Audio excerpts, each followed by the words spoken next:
दशकं 31 बलिदर्प उच्छेदः सान्द्रानन्दरागम्।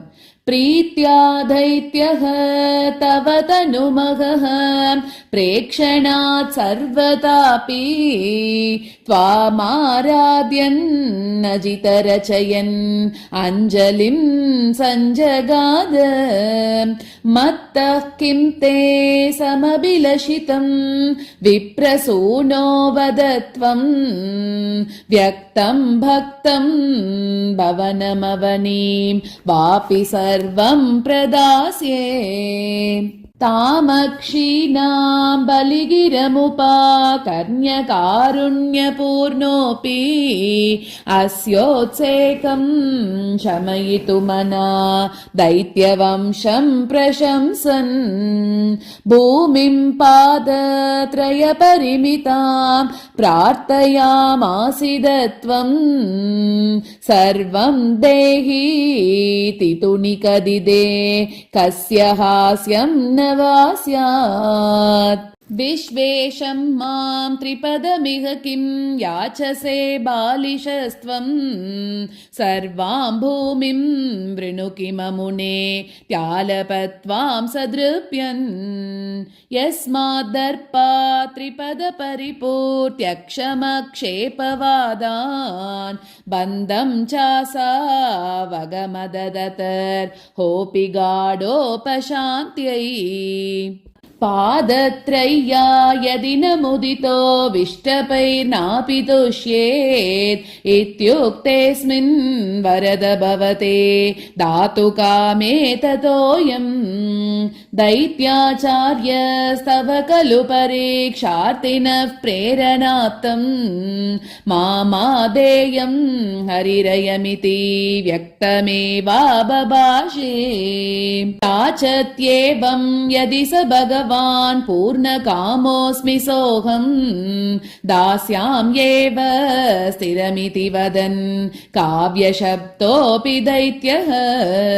विन्ध्यावल्या निजदयितया दत्तपाध्याय तुभ्यं चित्रं चित्रं सकलमपि स प्रार्पयत्तोयपूर्वम्।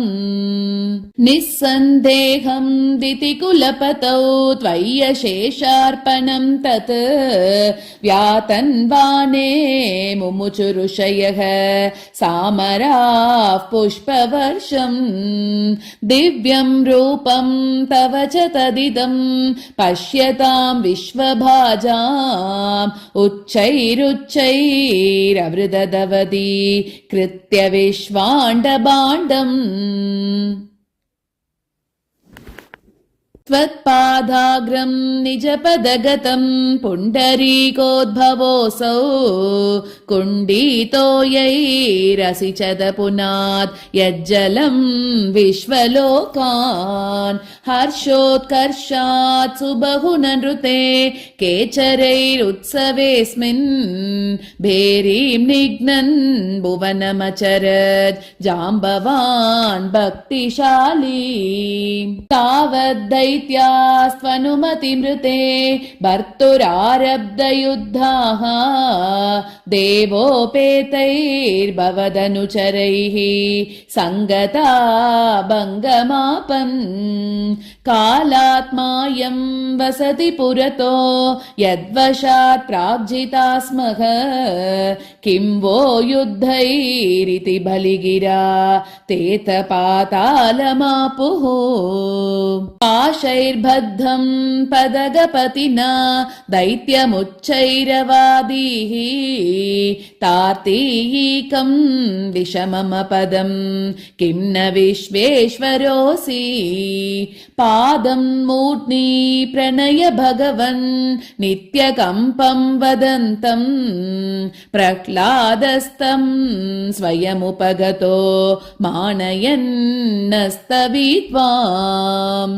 दर्पोचित्यै विहितमखिलं दैत्यसिद्धोऽसि पुण्यैः लोकस्थेस्तु त्रिदिव विजयी वासवत्वं च पश्चात्। मत्सायुज्यं भज च पुनरीत्यन्वगृह्णा बलिं तं विप्रैः सन्तानितमकवरः पाहि वातालयेश नारायण अखिल गुरो भगवन्नमस्ते सर्वत्र गोविन्दनाम संकीर्तनं गोविन्द गोविन्द